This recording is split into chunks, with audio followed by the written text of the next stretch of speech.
Kardashian wanting to pretend that she's going to be a lawyer with homeschool law school is like a child who goes outside and makes mud pies and then tells you that they're a baker and hands you a leaf full of like mud balls. Donut holes, say they, and you're like, yay. But you know they're not a baker. And they know they're not a baker. And so part of me is like, Kim Kardashian, we know you're not a lawyer. Do you know you're not a lawyer? Hello, how are you? Welcome to my channel. My name is Cheer Denise.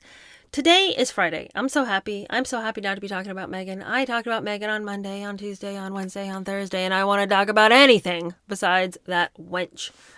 All right, we have a lot of things to talk about today. First thing I want to ask you guys about is, what do we think about Katherine's new blonde hair? Now, as an enormous fan of Katherine myself, I really don't feel like there's anybody that I would rather be like than her. I'm nothing like her. Her sweet, winsome ways are something I can only hope that I will be like when I am in my redeemed body with my redeemed spirit in my redeemed life in heaven. But right now, she is just the most divine. But I have to say, I'm not loving the blonde hair. And as somebody with dark hair myself, I'm always a big fan of the brunette beauties because I'm like, yes, preach the good word that us with dark hair can also be beautiful. I feel like everybody's so blonde all the time and there's nothing wrong with blonde hair, but like, why do we always act like that's better? I tried to act like that was better last year and I got my hair lightened and I looked horrendous. I mean, I just wasn't a thing. My hair looked good, but it didn't look good on me, you know, and that is a thing. And I sort of feel like that's what we're looking at right now. Her hair looks beautiful, thick, lovely, as always, beautiful hair. But I don't know if I love that color on her. And I think she's like I am, where blonde hair just doesn't do us as many favors as our dark hair does. So I don't know, you guys. I really hate to criticize her in any way because you know I love her. I love her with all my heart. I just feel like she is all that being a woman should be. She's just beautiful and elegant and winsome and doesn't take things too seriously, but also knows how to act when it's time to act. It's just like she's just all the things that you would want a princess to be. So I just love her dearly. But since everyone's talking about it, we have to talk about it too. And what do you guys think? I think she's just so naturally pretty that to see her in an unnatural state feels forced to me. And I don't think she needs to force anything because she's just so gorgeous as it is. Like one of the most beautiful people I've ever seen. And I think a lot of that has to do with the fact that she is really beautiful. But I also think it's because she's just so winsome and lovely. Her personality is that it just makes her beautiful. So she doesn't need to do this blonde hair, you guys. But, you know, it's all fun to play. Like I said, I played before. I played with lighter hair before. And, you know, when I went back to my dark color, my son, the same son who told me that he didn't like Megan's arrangements because they looked lawless. He has a lot of thoughts about what he thinks is and isn't good looking. And he told me, it's good to see you look like you again. And I thought to myself, you know what, son, you're right. What was I play acting at? Anyway, on to other things. As this week I saw a couple of fashion fails, and it's been a minute since we've had a chance to really discuss some fashion, and I am here for it. There were two things I saw that were so egregious, I felt as though my eyes were bleeding. I showed this first picture to my husband of Heidi Klum, and he did not see an issue, so my man needs glasses, obviously, because this is the picture of Heidi Klum. That is a big old ouch factor. First I thought maybe it's just a bad angle, so I looked for more. It's not a bad angle. This is just a really horrendous dress. Okay, let's just talk about what's really obvious here. The obvious thing is, if you're wearing a dress that looks like you forgot to put half of it on, that's automatically a no for me, dog. But at the same time, I'm looking at a dress whose main feature is this corset. Now, a corset fundamentally is supposed to make you look thinner. Like, that's its whole point and purpose. It's supposed to make you look tiny, and it's supposed to make everything just smooth and lovely. Well, just call this corset Benedict Arnold because it is a traitor. What is happening here? This corset has thrown her under the bus like you would not believe. Here's the thing, everybody. This is a person who is a beautiful woman and was a supermodel. She would look great in so many things. But not this. First of all, no one would look good in this. Because it's a dress that's falling off, but I'm seeing your corset. So it's just like a costume or something. This is like a Halloween costume. Now, I know she's big on Halloween, but that's not for a couple months yet, you know? You know I don't go for those outfits that look like a costume, that looks like there's a story behind it. Now, if I was going to tell a story about this outfit, this would appear to me to be a woman of the night. She's working in her den of debauchery when her first John comes in. She's getting ready to perform many acts of lewdness and many undesirable activities are about to unfold when, lo and behold, the brothel is set on fire. Oh no, damn, says she. I must get out of here. So without thinking about putting her clothes back on, she ran for the gate of safety. Now, if your outfit is telling that story, that was not the dress to choose, okay? I don't want to have that whole story told to me by the fact that your dress is hanging off of your body in this way. But let's put aside the fact that the dress itself is heinous, and let's talk about the fit, okay? Why is she wearing this item that is fitting her so poorly that we have the breast meat coming out of the sides? See, that's when we know it's not working. We want the breast meat on the front. We don't want it pooling out the sides, okay? Moving right along. The other outfit I saw this week that made me just think, has everyone just given up? I really honestly feel like fashion is a place in which hopes have gone to die. I'm looking at all of this and feeling extraordinarily hopeless, okay? Because here we have Kim Kardashian wearing what would appear to be the underwear of Goliath. Why is she wearing some underwear that is pulled up so high that it's coming up over her shoulders? This is an atomic wedgie like you've never seen. But if the giant crotch situation wasn't already a major issue, just the overall look of the dress is hideous. What is that color? Dying alien? And then she's walking the streets of Venice. It's getting soaked on the bottom. So she's walking around in these gray rags, her crotch all up on display. It's crazy to me that a dress that covers everything could still be so weird. But she seems to be obsessed with us focusing on that, okay? Because I would like to introduce to you some new photos of Kim Kardashian. Now, you know that in 2021, she had passed the baby bar, that being this little test that she had to take in order for her to keep doing her homeschool law school. I have never heard of anything less legitimate than homeschool law school. Kim Kardashian wanting to pretend that she's going to be a lawyer with homeschool law school is like a child who goes outside and makes mud pies and then tells you that they're a baker and hands you a leaf full of like mud balls. Donut holes, say they, and you're like, yay. But you know they're not a baker. And they know they're not a baker.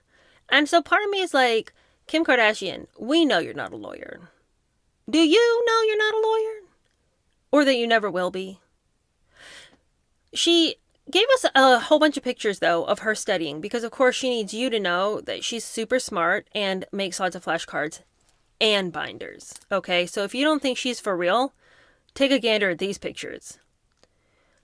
All right, you guys. Nothing says serious lawyer like the thong bikini, the rag on her head, and the fungus for shoes. Okay? Why in the world would you take these pictures and want these to be proof of how serious you are in life? Look at this one. Why is she sitting there with her knee spread out as far as the east is from the west? Okay? At any point, even if you made it a habit of sitting like that, wouldn't you be like, knees together for this photo in which I'm studying for the bar exam? But no, here we have her legs spread so wide you could pass a bus through them. And in her little string bikini. Can I just ask you guys a real quick question? What is the deal with these bathing suits? Every time I see these bathing suits that look like a rag tied to a string, all I ever can imagine is that this must be what it was like to be on your period in 1705. I can't imagine why anybody thinks this looks good. Like, even if you wanted to wear a skimpy bathing suit, there's something about this weird rag tied to a string that only ever makes me feel like you're on your period 300 years ago. It's ugly, it's weird, I don't get it, I don't like it. But back to her trying to cosplay being a lawyer. Do you want us to take you seriously or not? That's what I'm so confused about. Do you want to be like a sex symbol or do you want to be a lawyer? But trying to mix both of those things up in this like trashy way that you've done it, put some damn clothes on. Even if you want to, like, maybe you are sitting out on your patio in a bathing suit. Couldn't you put on something more tasteful? Why are you sitting with your legs spread like that? Do you have some kind of situation in which it's very important for you to get some airflow down there? Is this medical protocol? Like, why in anybody's wildest would you sit down to prove to everybody how smart you are and sit down like that? I just feel like she's her own worst enemy at this point. She did, however, include this photo, which is supposed to make you feel like she's really serious. Because look, she fell asleep on the couch studying, you guys. That's how serious she is. If you'll notice, she's got several binders back there. organizing the different kinds of law she's studying. And if you'll notice, she's got quite a few stacks of flashcards. So she's the real deal. Because you wouldn't be serious and not have flashcards. She made binders labeled on the spine. So she's sort of trying to ride high on the idea that we all know her dad was a lawyer. So we're supposed to just imagine that it's just running through her veins. You know, a little homeschool law school and a couple of nights on the couch with her binders and flashcards. And, you know, she's got the bar covered. It's not going to kick her ass. You know, she's too smart for that. Everybody might think she's just a big bimbo with a giant ass, but actually she's somebody who has a big brain and a big ass. So if you think that it's not possible, you're about to just have your minds blown. Other Kardashian news, it's going hard for her mother, Kris, and her boy toy, Corey. That was a relationship that made zero sense to me.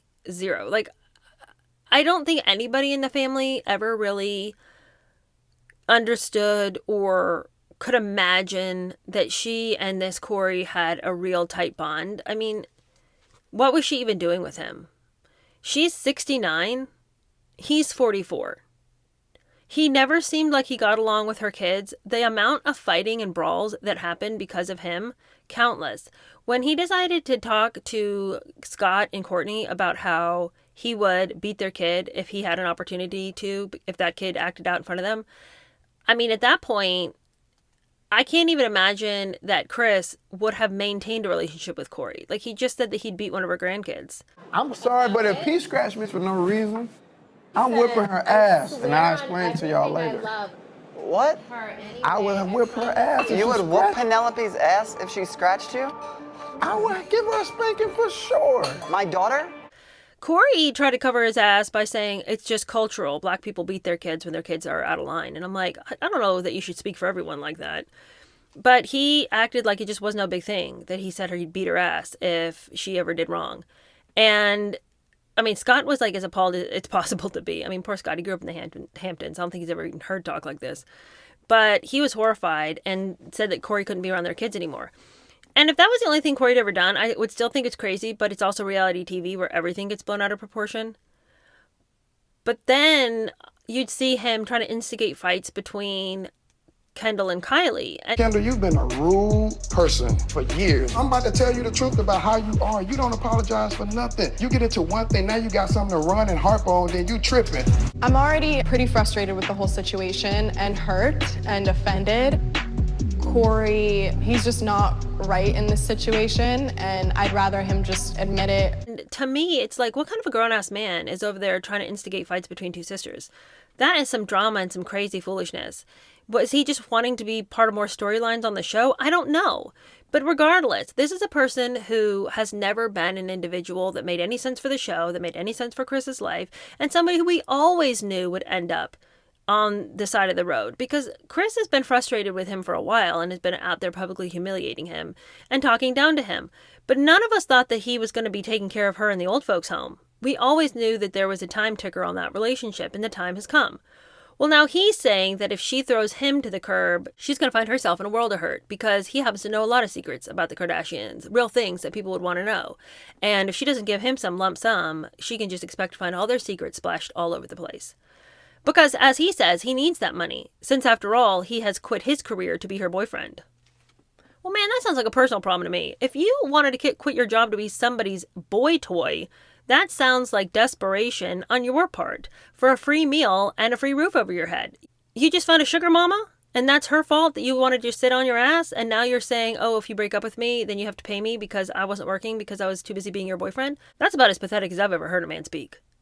So there's some drama waiting in the wings for this relationship to sort of unfold and to see what Corey's going to do. You know, I never even heard of this Corey person. I didn't even realize that he was running strong with Diddy and all these other folks until just recently. I saw somebody made some video about it, and I was like, really? Wow. I don't know why I thought that she'd like basically picked him up from Skid Row or something. Like, I was like, who even is this random person? Never heard of him, but granted, I don't know who's running in those circles, you know? I don't know who's running in the rap circles, and I guess Corey was somebody in that circle, but I didn't know about it. Anyway, for him to act like he really had a whole lot going on, and then out of the generousness of his own heart, he decided to be the companion for Kris. Kris Kardashian has one foot in the grave, despite the fact that she keeps getting a new face every 5 seconds, okay? I don't know what alchemy, what witchcraft, what foolishness she's involved in, but she's got her hands in something.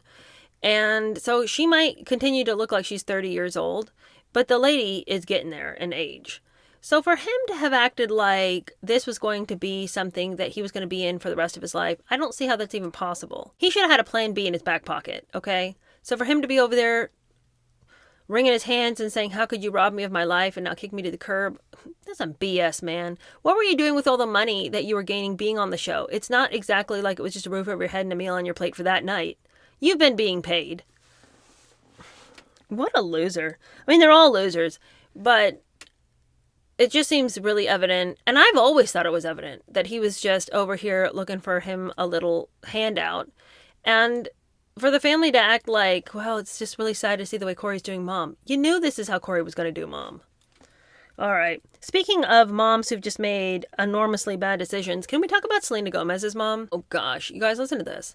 Okay, Selena Gomez's mom decided that she was going to hop on this Hollywood bandwagon of talking about mental health 24/7. As if there was a crew of people who needed to do less talking than that group. But Selena Gomez's mom decided to have this startup, and it was called Wondermind. And Selena had put up money to help with this startup. So it was sort of this group project they had. Now, I was never really sure what this was supposed to do. Like, were you supposed to go receive therapy there, or was it just a startup that was going to be making content surrounding mental health? I knew they were supposed to be putting out content about, like, exercise and people talking about mental health. And I think it was just supposed to be like a sort of resource for you because people, according to Selena's mom, don't get therapy because they don't think it works or they don't have enough money or their insurance doesn't cover it. So Wondermind was supposed to be sort of an answer to some of those questions. All right. Well, I wouldn't trust anything coming out of Wondermind because over there at headquarters, Selena's mom, Mandy, has set up what everyone refers to as her drug den, and she's in her office snorting Ritalin crushed up off of the countertops. So I feel like whatever mental health services they are wanting to hawk to the masses might best be turned inward. You can't be in your drug den snorting Ritalin and telling me you have the answers. I'm sorry. That just doesn't work. But if only it was only that. Apparently, she was also into getting herself an IV. Oh, an IV of what, ask you? Oh, just Benadryl. Who would get an IV of Benadryl? Whose big dream is to walk around with your knees buckling and your eyelids falling shut because you're so tired? Of all the things one could do. Now, she says she needed this IV of Benadryl because she had long-haul COVID, and obviously Benadryl is how you handle that. Also, the pneumonia was pretty bad, and again, Benadryl was going to be the solution. Has she ever read the side of the Benadryl bottle? Now, she's come out to say that all of this about her drug den and the Ritalin and the IV drips, that's all just from disgruntled employees. Well, disgruntled employees at the mental health services, that's quite a story, isn't it? What kind of situation is happening where the employees are so disgruntled that they're having to make up lies, as you say, about you? If she's got so many answers, could we focus our attention on Selena Gomez and what happened to her voice? Have you guys listened to Selena Gomez in a minute? I'm not talking about her singing voice. I'm talking about her speaking voice. I disabled all my comments on my photos on Instagram for only my friends. So I think I've created boundaries to help me. We have such an issue with mental health. Like, yeah, we do have an issue with mental health, but let's, charity begins at home, Mandy. Could you help Selena? Selena looks like she has a number of issues, but Mandy apparently was slurring her speech and acting crazy herself, so I'm not sure how much help she can give Selena. I'm so tired of these startups. What they are really just a way to get around paying your taxes. I mean, that's ultimately what this is.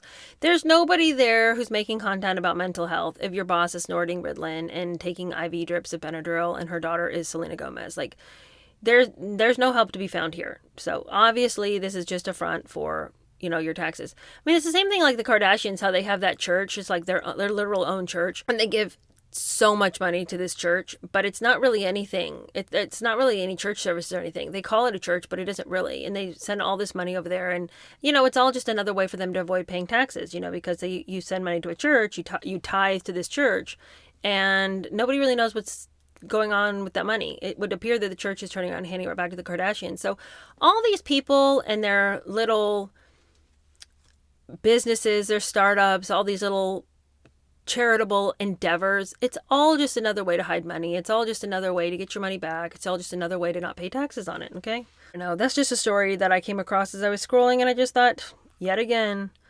another crazy person out of Hollywood. Is there ever anything that I'm ever going to read that is not just the worst story in the world about yet another person with many big promises, and then of course it all just crumbles and it just becomes nothing? A story that I saw the other day that was yet another just sham, and I thought, yeah, of course, because everything that comes out of Hollywood is just a great big sham. But I will say I called this, and it's why I hadn't covered it before this, because I knew this story would come out just like this. I saw the other day that Pamela Anderson and Liam Neeson are not in an actual relationship. Now, if you've been watching any kind of celebrity news for a while, the story has come up that Pamela Anderson and Liam Neeson were in a movie together, and then they had sort of rekindled this romance of theirs from way back in the day, or like a mutual admiration, and that now in their older years, it had blossomed into a full-blown relationship, that their kids were so happy for them, and there was all of these interviews with the two of them making eyes at each other, and it was real sweet, because she always would look at him like she just loved him and respected him, and he had kind of this protective air about him, and they played their parts to a T. But I knew that it was all just a bunch of fraudulent foolishness because it was too good to be true. Of course, that would have been a delightful story. We know Pamela Anderson hasn't been dating anybody in a long time, but she's been doing a lot of personal work on herself, and I think she's just the cutest now. And I really wanted it to be true. I really wanted her and Liam Neeson to be in a relationship together, but of course, it's not so, and as it just came out, it was all just publicity stunt, which feels super 1950s in a lot of ways. It's annoying to me that they couldn't have managed to keep this going even just a little bit longer, because it's like they played a trick on us and then told us they played the trick on us almost before we'd even begun to truly accept or believe it. They need to take a leaf out of Travis Kelce and Taylor Swift's book, because I still think that relationship's a fraud. And you can tell me all you want, but Cheer, they're engaged. How could you say that? Well, pan over to her former best friend, Blake and Ryan, and that's how I can say that. Anyway, this isn't a real relationship, and it just bothers me. It bothers me that they think we're so dumb that we would also need to believe this. We can still want to see the movie without believing this really lame-ass little storyline that you guys have concocted about the two of them. How simple-minded do they think that we are? That we're just over there with nothing to do except for light up when we find out that Pamela Anderson and Liam Neeson are together? Well, that's just going to keep me going till next week when y'all can feed me another little tidbit of trash. At least keep playing the game for a while so that, if I'm conned for a while, I'm like, well, anyone could have believed this. But to tell me so quickly before you barely even got me to believe it in the first place, it's like, y'all are tired already of the story yourself. Maybe they got tired of doing it. Maybe they're like, you know what, Liam, I really don't like you. Well, Pam, I didn't like you either. Maybe they just didn't want to do it any longer. But it feels such a cheap ploy to get people interested in the movie. Speaking, though, of the internet and how, it's just one long story after another of them trying to confuse us about one thing or another, sometimes the internet does win. And this is a story in which the internet won this week. Now, you know that the U.S. Open has been going on, and there was a really shocking situation that happened, because at the end of this one game, there's a Polish player, and it was kind of an upset, and people hadn't expected him to win, but he did. And so he's on the sidelines, he's signing people's things, giving autographs, signing people's giant tennis balls, signing hats and all this. And there was a little boy, and the tennis player had taken his hat off of his head and handed it to a little boy, and he was signing the boy's things, then he moved on, down the line. As he hands his hat to the little boy whose things he was signing, and the little boy goes to take the hat, this older gentleman right next to the boy snatches the hat away from the boy and quickly hands it to the woman he's with so that she can put the hat in her bag.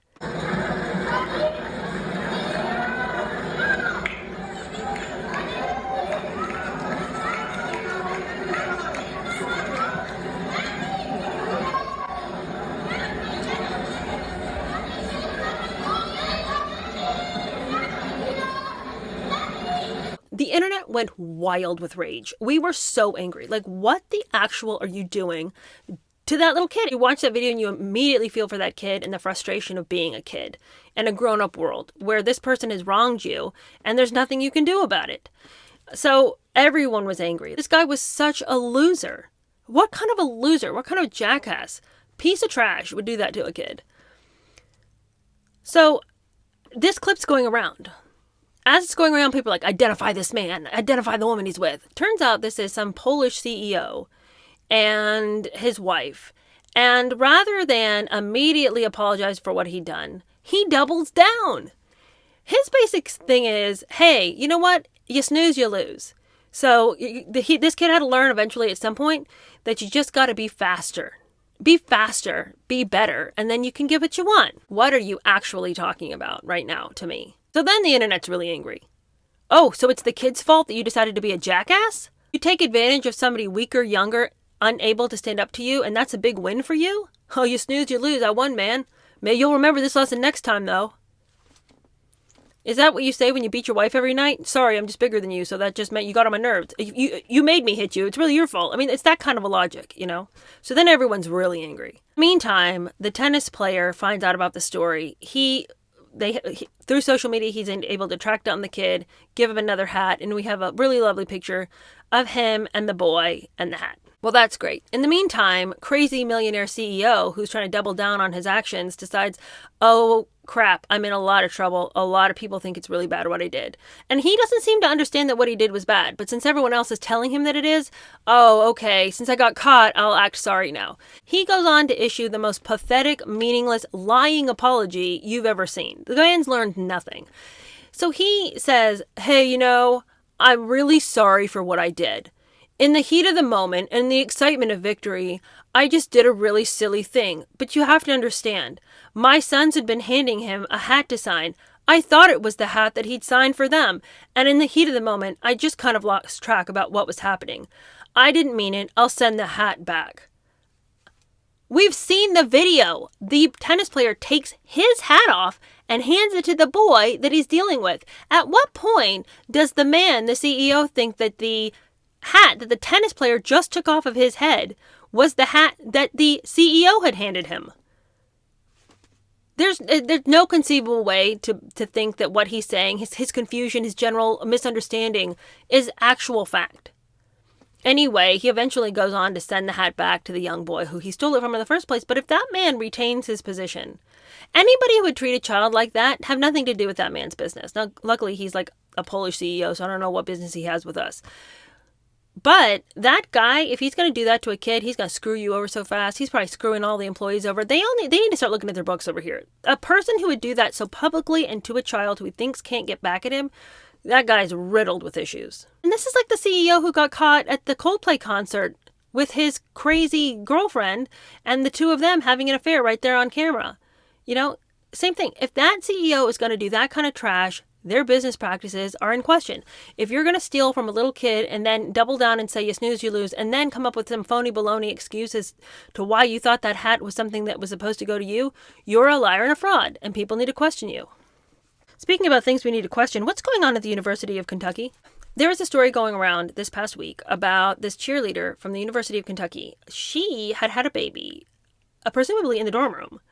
And not wanting anybody to know that it had happened, she had cleaned up the mess, placed the cleaning supplies and the dirty rags into a plastic bag, wrapped the baby she had in a towel, placed it with the cleaning supplies and the trash into a garbage bag, then put the garbage bag in her closet and proceeded to leave. When they discovered that she had done this, she was immediately arrested, obviously. Right now, she is facing charges of abuse of a corpse, the concealing of the birth of an infant, and of tampering with a crime scene. This story is going to have to unfold over days. We don't know much about it because her last court appearance was on the 2nd, so we haven't had much time to see what's going to happen with this, or really what her full story is. Everything I've listened to basically tells those same facts. And her lawyers aren't really talking, and she's not really talking. But I would like to know how you managed to be on the tumbling team as a pregnant person.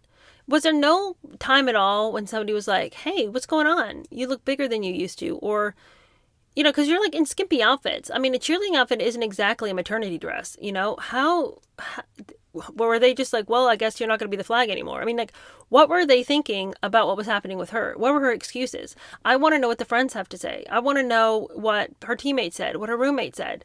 What were people saying? What were people thinking? I don't know yet, but I'm really interested. Is this a story we should follow? I feel like it's one I want to follow.